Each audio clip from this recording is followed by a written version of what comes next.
I am the only person that is responsible for my growth, my success.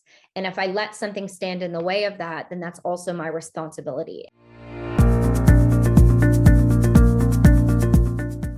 Hi, this is Shay Murtaugh, founder and president of Hoffman Murtaugh, and you're tuned in to the HMDL podcast, where we discuss all tools, tips, and firsthand experience to growing yourself personally and professionally. And I'm excited today to join one of my own team members in a discussion. Jessica Mannering is our social media and content marketing manager. Welcome, Jess. How are you today? Hi, I'm great today. Thanks so much for having me. It's a little strange being on this side of the podcast today, but I am absolutely so excited to sit down and talk to you. What's great about having you on today, for those that are listening and watching, is that Jess does all of Hoffman Murtaugh's marketing. And so it's going to be a fun discussion to have today because she really is the one that's behind a lot of the things we do here at Hoffman Murtaugh for our marketing. So why don't you just introduce yourself a little bit more and tell us about how you got here, what path you took, a little bit about your experience. Sure. So I started out, I guess I should just start with college. When I was in college during undergrad, I majored in public relations with a minor in fashion. And then I went on to graduate school and I did the integrated marketing communications path at West Virginia University.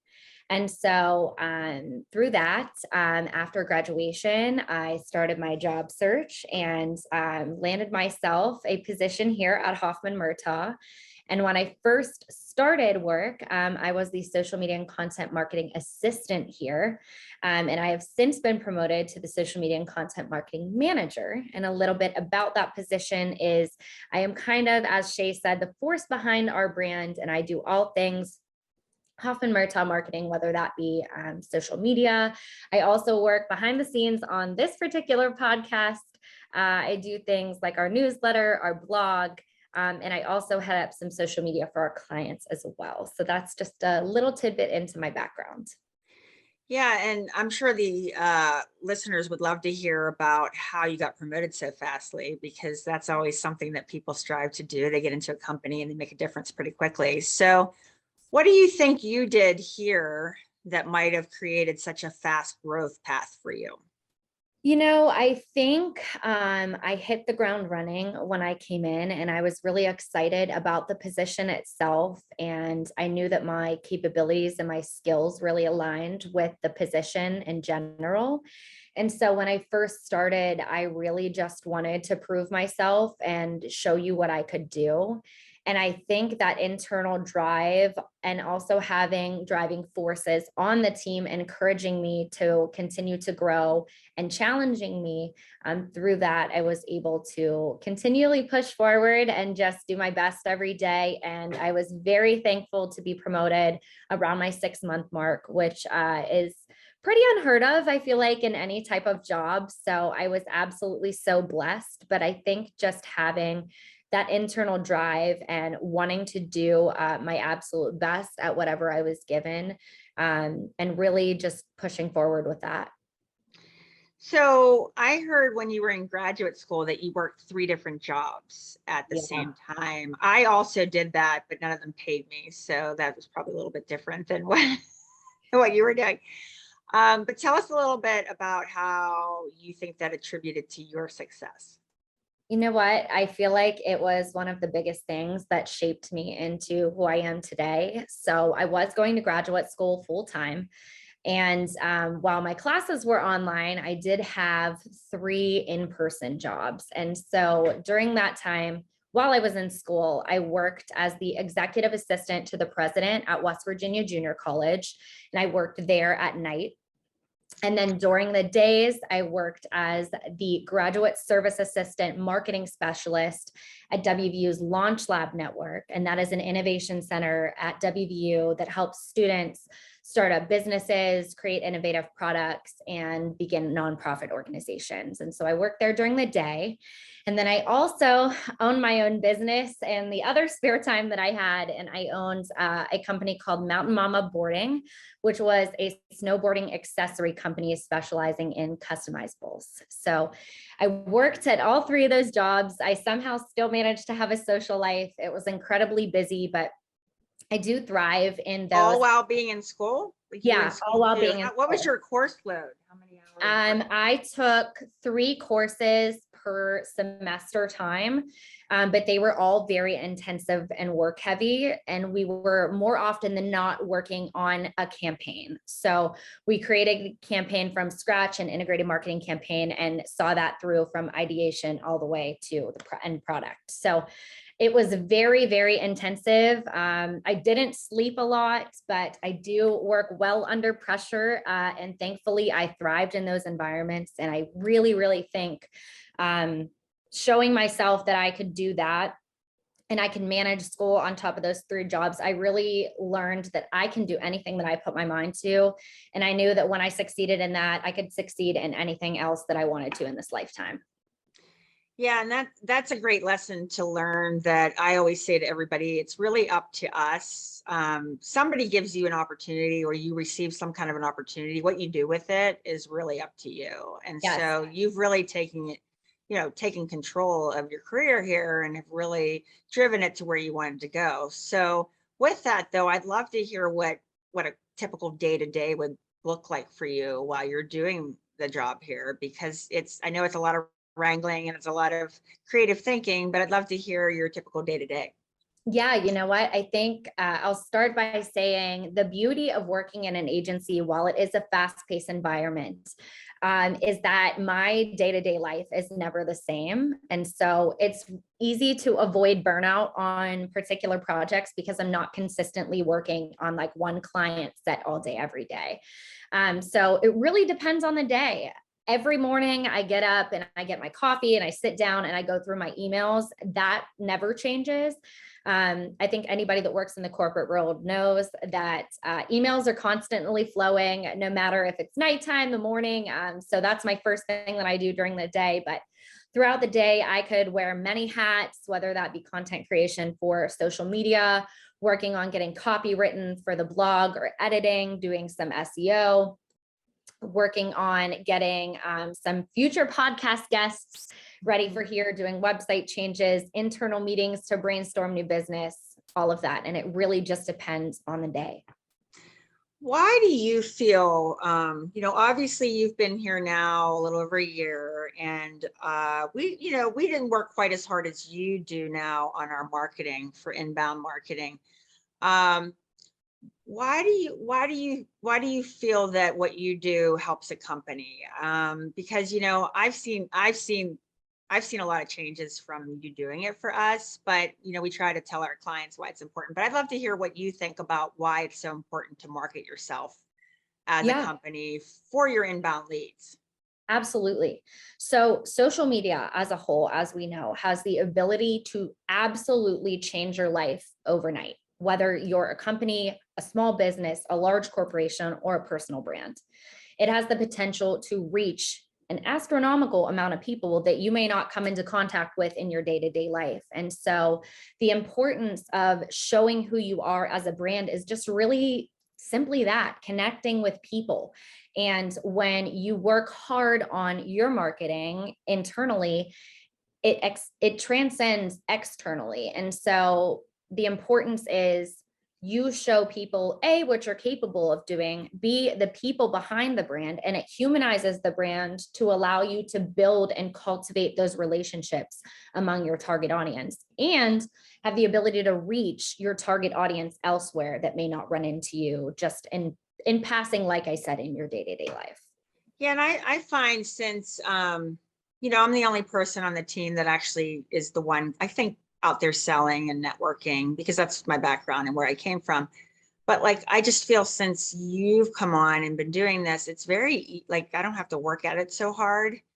And I'm seeing such a big difference. And I think that most companies should really think about how important it is to have somebody to really really work on your earned media, you're shared in your own media places. And then you can always add paid if you want to, try to bring in some leads that way. But overall, it just really has built our brand by you taking this over. So. And I think that's a really good point. I think that a lot of brands, when they initially enter into the social media space, they automatically think, I have to go the paid route. And that's the only route that's really going to project me out to a different audience.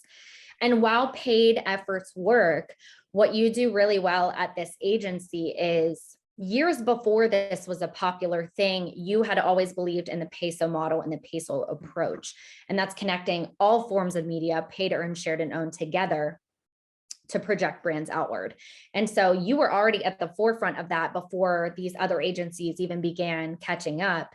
And so I think it's important to note that yes, paid efforts will get you to different audiences, but if your organic isn't supporting what you're pushing out in paid, then there's a disconnect. And so you really need to make sure that your organic brand that's out there speaking to your audience and listening to your audience is just as strong as those paid efforts behind it.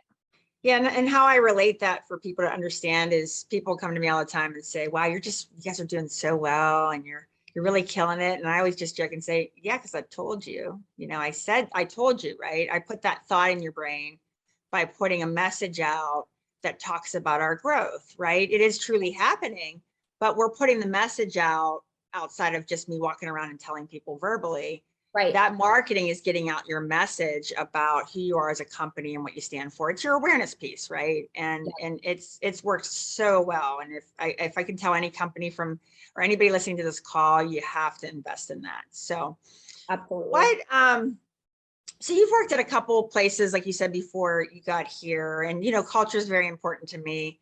Tell me a little bit about what you like about working here, or I guess what you might not like, but any thoughts on working here and what you think of it?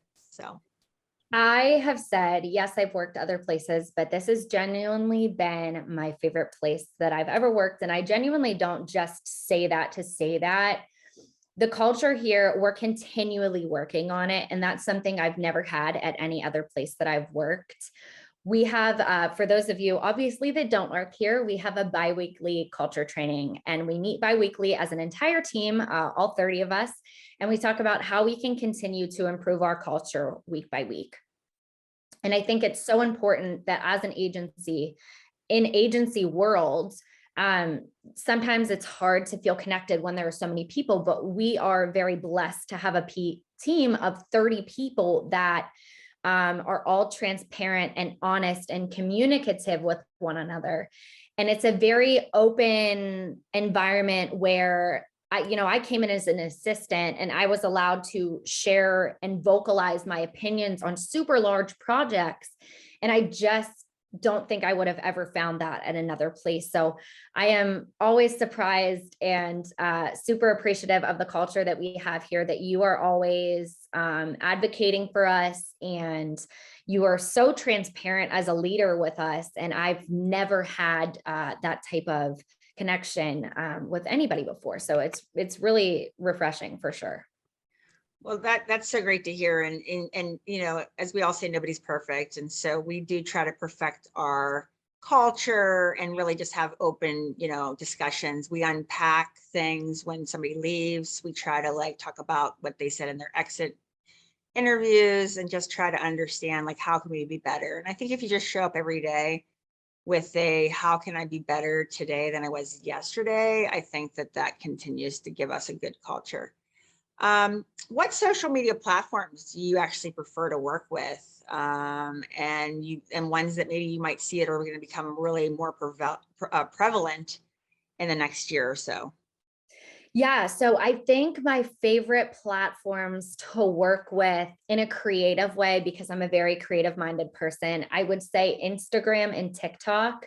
They're obviously two different platforms, and you have to go about posting on them in completely different ways. But I think what I love about TikTok is that it has this fun, loving approach to brands where they can just be their silly selves and relate to normal, everyday people. And so you're not just seeing a brand pushing out their products or their services or what they can do for you. it's really on that humanization level where you can see, hey, there's someone exactly like me that works at this brand and I can totally relate to them. And it's just, it puts you on such a relatable level with your audience. And you can be seen, the algorithm, it is really a blessing for businesses and people alike, because you can be seen by millions of people and your entire corporation or brand, whether that be personal or professional, can change overnight.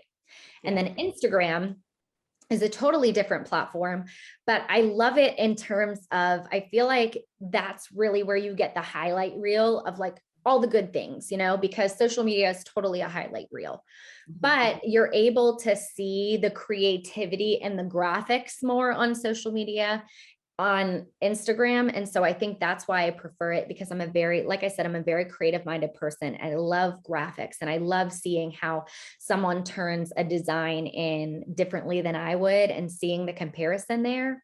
And then professional wise, if you're not on LinkedIn, I don't even know that I need to say this. You need to be on LinkedIn if you're a business or if you're a person looking to get into thought leadership. Or even a leader. I mean, that's my go-to for work. I don't use any other platforms for my business professional side. I use the other platforms for my personal side, Right. So, but no, you definitely like LinkedIn. I talk with people my age and a little bit older all the time, and they're just not even using it. And what a great place to actually network, maybe find your next job, connect with possible clients and so on. So, well, that, and I've seen so many businesses that don't have LinkedIn pages, and they'll be out on their Instagram or their Facebook and they're posting these new hire posts, but where should you be looking for those type of people? LinkedIn. So I really encourage brands, if you're a corporation and you're looking to hire people, LinkedIn's a great place to go, because you get their resume, you can see their connections and volunteer organizations. I think it does a lot better than some of the other places for hiring. And on top of it, I mean, I use it just to go see a company size. If you're competing with somebody or another company, I go on there and say, oh, what's their size versus me? Oh, they're 3 times the size of me, or just knowing that kind of stuff is helpful. So, we're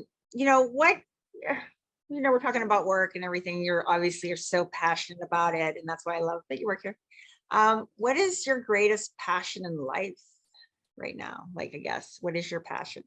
So I am passionate about my job, but if I had to narrow it down to one specific thing, it has nothing to do with work.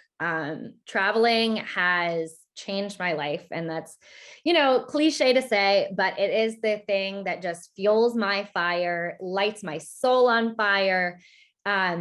It has allowed me to lose myself and find myself at the same time. And with that, it's been a blessing to have a remote job where I'm able to pick up and go whenever my heart desires and whenever I feel called to go, because I have PTO and I can take it whenever I want, but it's also nice to just get up one day and say, you know what, I need a change of scenery. I need to go somewhere new, and I can pick up my laptop and take it with me when I want. But traveling is my greatest passion in life, and that is absolutely never going to change. I think, one good thing that came out of COVID is I was out every day getting dressed up, the hair, the makeup, running from place to place. And I feel less tied down to a location. And so, Jim, my husband, and I always talk about, let's get a Winnebago and maybe like I can work from there for like a month, So that's something I would like to do eventually in the future, and just drive around the country. So, how do you maintain that good work-life balance? Because you had talked about how you like to travel and you can take PTO, but maybe you'll just, get out. You have a lot of things on your plate, obviously, and you want to grow and you want to expand your career here and just a career in general. So I'd love to hear how you kind of create a strong work-life balance. I have always gone with the motto, work hard, play harder. And so my thing is, for the time that I am required to be here or I want to be here, I'm going to work as much as I can and as best as I can and produce, the absolute best results that I can. And with that being said, sometimes I work after hours because I could be tied up in meetings during the day. And sometimes I just want that quiet time to get my work done. But I never feel required to be here for like an extra amount of hours. And again, what I think you've done really well is you run an agency, and agency life is insane. And some of the bigger agencies in the world, you're going to be working 60, 70-hour weeks. And Easily. the only thing that you require of us is to be here for those 40 hours and make those 40 hours count. And so I try my best to make my 40 hours a week the best 40 hours that you're going to get out of me every week. And so from there, I shut it off. I shut my computer, I turn my notifications off, and then I revisit it the next morning or after the weekend. But you have to have that sense of boundaries and being able to separate it, because it can be difficult when you work from home and your computer's there. Sometimes you can want to reach for it and say, I'll just check my emails, or, I'll just do this. But you really have to know when it's time to shut it off and spend time with your family or your significant other or your pets, or you have to know when it's time to shut off, because if you never shut your brain off and you never take that step back from work, you're going to experience burnout, and that's going to be bad for your professional career. It's going to be bad for your mental health. So you have to know that you need to draw a line. Yeah, and I think that's such a great point, because I'm trying harder and harder as I get older now. I can never shut it off. Like, I actually just don't take a week off because I don't want to come back. I always joke and say, I really love what I do, but it's just such a hill. It's a mountain climb every Monday. I mean, every Monday I start up a new mountain, and by Friday I have either reached the peak or I have fallen off. I don't know which way I went, but. And then it all starts again on Monday. And so I myself am trying to do more of that, and just, I really focus on putting a strong 40 hours in myself. And I think as a president, most presidents can't put just 40 hours, right? So I try hard to make sure that my 40 hours count too. And I love that you said it that way. And I love that the team feels that they don't have to do more. Just don't dilly-dally 20 of those 40 hours, because you're not getting anything done, right? Right. And when you're here, you want to make sure that you're producing good quality work. And so if you're giving your best 40 hours a week, that's all you ask from us. Yeah. And again, we could be in a different scenario somewhere else where we could be, asked to be in the office or online for 60 hours a week. And then you have no work-life balance. And so I think you've been really, really good about providing that to the people that work here. Yeah, and I wonder if that's changed in the world. We all know the old agency business life has been 60+ hours. So hopefully it's changing for all of them too, with COVID and giving people the ability to work from home more. So let's finish up with, like, what's a great quote, if any, do you live by? I mean, you just sound so positive and passionate. And I think, I always know that, but just, you sound great on this call, on this meeting. You sound great on this podcast, basically, to be able to just show your enthusiasm and your passion for your job is just coming out. So what's a great quote we can learn from you? So I've had many quotes, but I think I'm going to end on a quote from you, believe it or not, which is, you are the only obstacle in your path to success. And I first heard that months ago when we were having one of our weekly check-in calls. And it has stuck with me since that first call, because I wake up every morning and I put my best foot forward, right? That's what you want to do, especially if you want to grow in your industry. You always have to put your best foot forward. And so I had to come to the realization that nothing stands between me and anything that I want in this world but myself. Nothing. Not anyone. Really, it's up to you. I am the only person that is responsible for my growth, my success. And if I let something stand in the way of that, then that's also my responsibility. And so I had to take off those layers and realize that it is a me thing. And if I want to continue to skyrocket in growth, if I want to be successful, if I want to achieve all of my wildest dreams, I have to get out of my own way. Yes. And you've done that. I mean, that's probably why you're promoted so quickly in 6 months, because you got out of your own way pretty quickly and just brought so much value quickly to our team. And I really think that if I could instill that knowledge in anybody, whether you're looking to change career paths or you're looking to enter the job market or anything of that sort. Just know that you can literally do anything you put your mind to. And I know everybody says it, but once you realize how true that is, you are going to break open this entirely new world for yourself, and nothing can stop you. Yeah. And sometimes like I think to myself too, I have limits on how, do I want to be a trillion-dollar company? Probably not, so, but it's knowing your limit, it's knowing where you want to go and how hard you want to get there. Yep. And deciding how far you want to go. Because maybe to you just want to go a little bit, you don't want to go too far. Right. And you just want something stable. That's again, it goes back to you. It's what you want, what you need in your life. Exactly. If you want to step back in your life, I've had employees sometimes step back to be more, focus on their kids and Right. they'll never get that back, right? Unless they do Right. that. So any last thoughts for our listeners out there about career? You've only been here a year and this is kind of your first real job after your graduate school, Yeah. right? So Right. any other advice you want to throw out to everybody about? Yeah, I think I just want to say for the people that are, again, looking to either shift careers, or if you're, going to be freshly graduated, coming up here soon, know the power of networking. And I know, again, I know everybody says this, so I'm not trying to beat a dead horse, but I'm so serious when I say networking can open so many doors for you. And I think for me, if you're out there searching, right, for your perfect position, and you see somebody that's already in a position, say you want a social media marketing position, and you see me, who's a social media and content marketing manager, reach out to the person that has the job that you would want and say, hey, would love to connect, looking to break in this space. Can we set up a call to discuss further?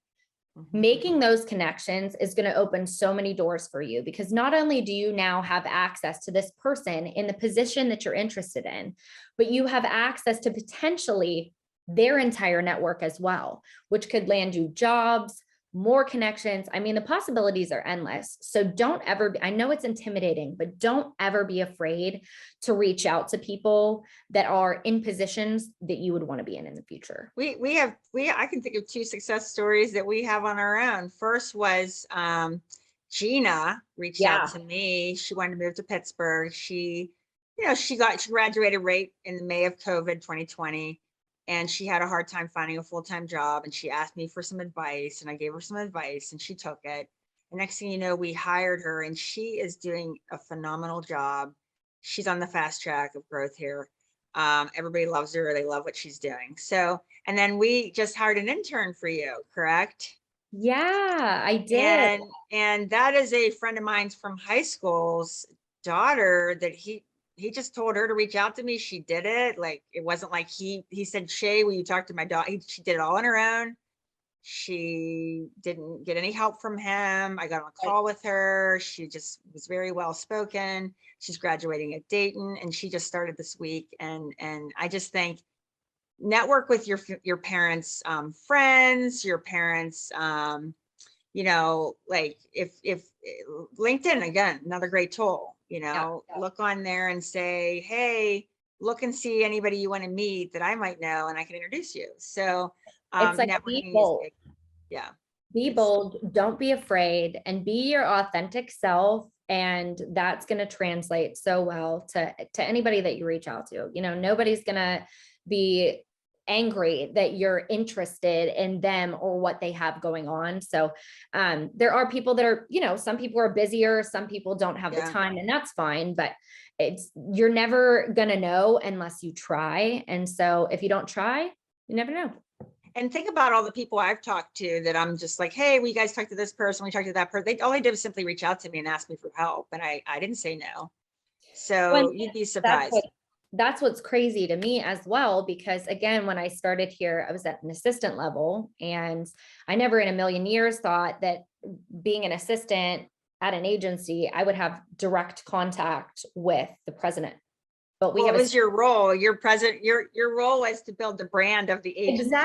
exactly. But that doesn't happen normally, everybody. No, that doesn't happen normally everywhere. And so that was refreshing in and of itself. And then you have people like Gina, who works here now, that just, they cold reach out to you on LinkedIn, and you're the president of an agency. Like, you're incredibly busy, and yet you make time to help people out and mentor them into, whatever they want to be. So I think that's definitely also something that sets our agency apart and breaks us out. That's important because there's so many people in my life that I've reached out to when I was 20 or 30, and they just blew me off. And, it is surprising, because I have those kind of guts too, where I'll just reach out to you and hope you respond. And, and it's surprising how a lot of people are closed off to that. And I just think that's part of giving back, right? Like giving back and being appreciative and grateful for where you've gone to be able to help. One of my favorite songs, right? Tim McGraw, turn around and help the next one in line. Well, and I think that not only that, but there are so many people I feel like that have attributed to getting me to where I am today. And I think back and I genuinely think to myself, like, I don't think that these people ever even know the impact that they had on me just by those simple conversations. For example, I had two professors, one in undergrad, Catherine Mesra, who introduced me to the Integrated Marketing Communications program at WVU.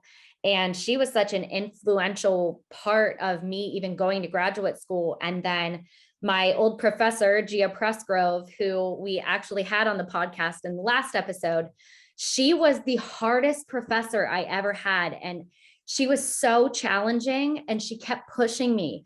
But because she pushed me so hard, she made me understand that I could become anything that I wanted. And so if it wasn't for those people that had, small periods in my life adding up to where I am today, they probably don't even realize how influential they were to me. But they have just those interactions that I had with them for a year or 2 years. They have really helped push me to be the person that I am today. So that's why I always say, never be afraid to reach out, because you don't know what kind of connections you're going to make and how those relationships will foster moving forward. And I always say, what are you going to say? No. Right. Or ignore you. Right. And the worst thing that they can say, that's the beauty of it. The worst thing that somebody can say is no, but you're never, ever going to know unless you ask.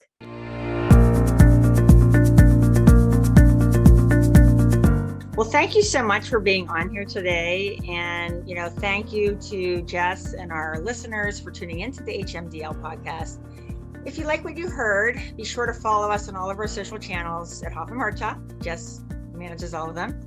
I'm Shay Murtaugh, and we'll see you on the next episode.